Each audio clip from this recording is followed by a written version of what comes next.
అందరికీ నమస్కారం. ఈరోజు ఒక గమ్మత్తైన సంఘటన తెనాల్లో జరుగుతున్న సందర్భంగా ఒక మాట మాట్లాడాలనిపించింది, 10 మందితో షేర్ చేసుకోవాలనిపించింది. అదేమిటంటే, మాజీ ముఖ్యమంత్రి తెనాలి పర్యటన. ఎందుకు ఆ పర్యటన అంటే, మరి అక్కడ రౌడీ షీటర్లుగా బాగా పేరు పొందిన మరి జాన్ విక్టర్ ఒక అతను, అతని గ్యాంగు, ఓ 3-4 ఉన్నారు. ఎన్నో కేసులు వాళ్ళ మీద ఉన్నాయి. ఐ థింక్ జగన్మోహన్ రెడ్డి ముఖ్యమంత్రిగా ఉన్నప్పటి నుంచి కూడా ఉన్నాయి వాళ్ళ మీద కేసులు. మరి పోలీస్ స్టేషన్కి ఎన్నోసార్లు వెళ్ళారు, వచ్చారు. గంజాయి బ్యాచ్, చైన్ బ్యాచ్ అని ఎన్నో బిరుదులు ఉన్నాయి. తెనాల్లో ఎంతో పేరు ప్రసిద్ధిగాంచిన ముఠా, గంజాయి ముఠా వాళ్ళని చెప్పి విశిష్టమైన ప్రాధాన్యత సంతరించుకున్న ఆ రౌడీల్ని ఒక హెడ్ కానిస్టేబుల్ మీదే, ఒక బీసీ హెడ్ కానిస్టేబుల్ మీద హత్య ప్రయత్నం చేశారు. మరి అతని శ్రీమతి కూడా ఎంతో వాపోయింది. ఆ అమ్మాయి దళిత సామాజిక వర్గానికి చెందిన అమ్మాయి. వారు ప్రేమ వివాహం చేసుకున్నారని పేపర్లో చదివా. మరి ఒక కానిస్టేబుల్ మీదే, హెడ్ కానిస్టేబుల్ మీదే ఈ బ్యాచ్, గంజాయి బ్యాచ్ దురాఘాతం చేస్తే మరి పబ్లిక్లో కూడా ఒక అవేర్నెస్ రావాలి. ఏదో చాటున వాళ్ళని దండించిన అలా జైలుకి వెళ్ళటం రావటం ఒక అలవాటుగా మారిపోయిన ఆ దుండగులకి ఏ శిక్ష విధించినా తప్పులేదు. మరి పబ్లిక్లో ఓకే, చట్టపరంగా తప్పే. ఎలాంటి చోట్లే చట్టం, న్యాయం, ధర్మం అనేవి కూడా వస్తూ ఉంటాయి. అధర్మం ఏం కాదు, అన్యాయం ఏం కాదు. కానీ డెఫినెట్గా చట్టానికి కాస్త వ్యతిరేకమే పబ్లిక్లో అలాగా చేయటం. మరి ఒక డాక్టర్ని, సుధాకర్ని నడి రోడ్డు మీద కొట్టించిన వ్యక్తి అప్పటి ముఖ్యమంత్రి. మరి సుబ్రహ్మణ్యాన్ని పార్సిల్ చేసిన వ్యక్తిని మద్దతు ఇచ్చిన వ్యక్తి అప్పటి ముఖ్యమంత్రి. ఇలా ఎన్నో ఉన్నాయి.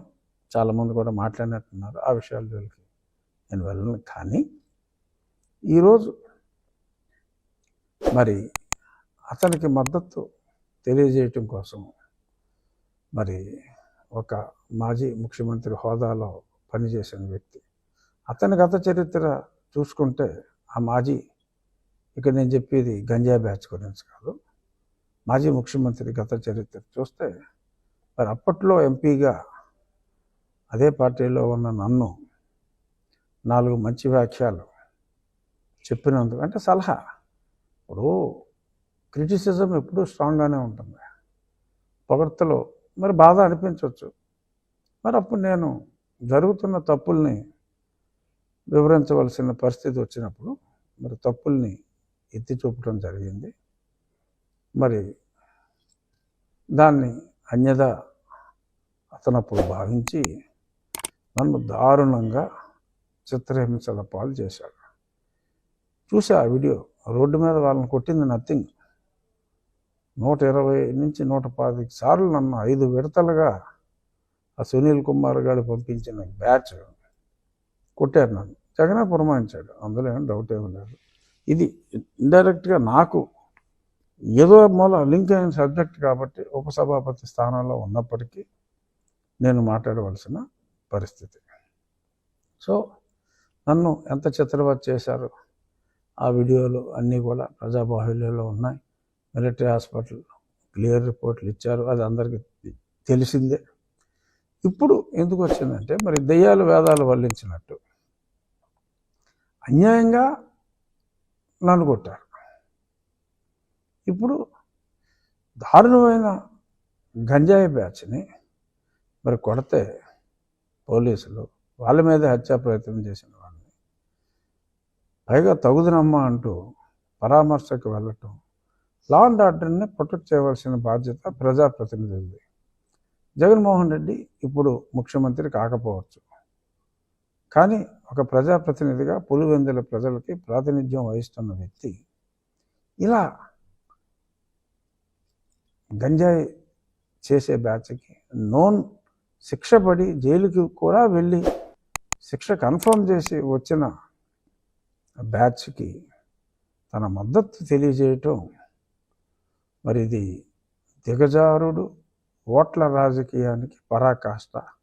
సరే, ఈ ప్రయత్నంలో అతను గతంలో వచ్చిన ఆ ఓట్లు కూడా రాని పరిస్థితికి వెళ్తాడు. రాజకీయాల్లో ఆత్మహత్యలే తప్ప హత్యలు ఉండవని చెప్పి సామెతలు ఊరికే రాలేదు.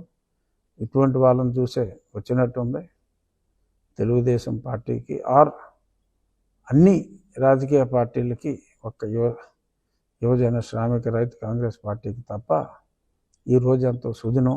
ఎందుకంటే ఒక రాజకీయ నాయకుడు క్రిమినల్స్, ప్రజాకంటకంగా తయారైన క్రిమినల్స్ని పోలీసులు ధర్మం ప్రకారం శిక్షిస్తే, మరి వాళ్ళకి మద్దతుగా ఇటువంటి వెధవలకి నేనున్నాను అంటూ మరి అక్కడికి వెళ్ళి భుజం తట్టడం అనేది ఆత్మహత్య సదృశ్యం. This is going to be political వాటర్లూ.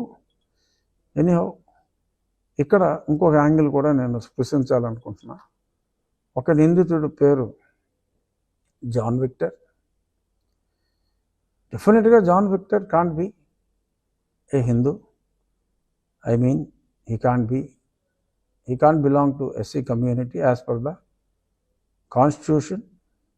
రాజ్యాంగం ప్రకారం మన సుప్రీంకోర్టు చెప్పిన దాని ప్రకారం కూడా మళ్ళీ కొంతమందికి డౌట్లు వచ్చి, నేను ఎన్నోసార్లు చెప్పా, మరి చాలామందికి డౌట్లు వచ్చినాయి.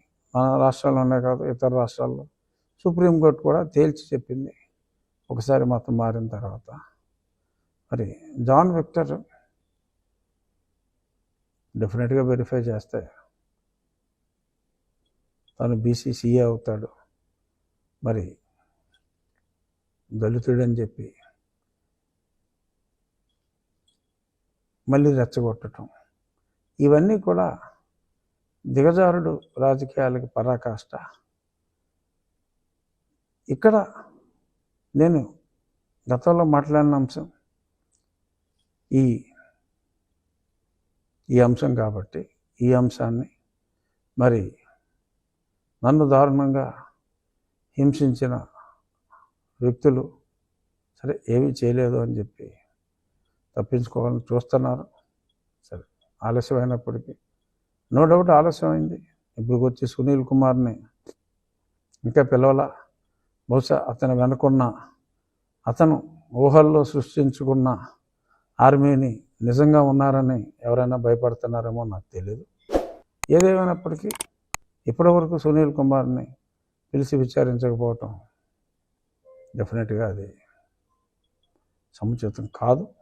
బట్ ఎనీహౌ, చట్టం పరిధి ఎక్కువ, ఆలస్యమైనప్పటికీ న్యాయం జరుగుతుందనే విశ్వాసం నాకు ఉంది. ఏదో రామాయణంలో ప్రతిలాగా ఆ టాపిక్ వచ్చింది. ముఖ్యంగా నేను చెప్పాలనుకున్నది, రాజకీయాల్లో ఆత్మహత్యలు తప్ప హత్యలు ఉండవు. ఏ ప్రభుత్వంలో అయినా లా అండ్ ఆర్డర్ బాగుంటేనే ప్రజలు సురక్షితంగా ఉంటారు. అటువంటి ప్రభుత్వాన్ని ప్రజలు కోరుకుంటారు. మరి ఇవాళ ఇటువంటి గంజాయిని కూకటి వేళ్లతో పెకిలించి వేయాలి అని చూస్తున్న ప్రభుత్వం ఒకవైపు, వాళ్ళకి తన సంపూర్ణ మద్దతు తెలుపుతున్న ఓన్లీ ప్రతిపక్షం మరొక వైపు. చూద్దాం మరి ఈ రాజకీయ ఆత్మహత్య ఎటువంటి పరిణామాలకి దారితీస్తుందో వేచి చూద్దాం. నమస్కారం.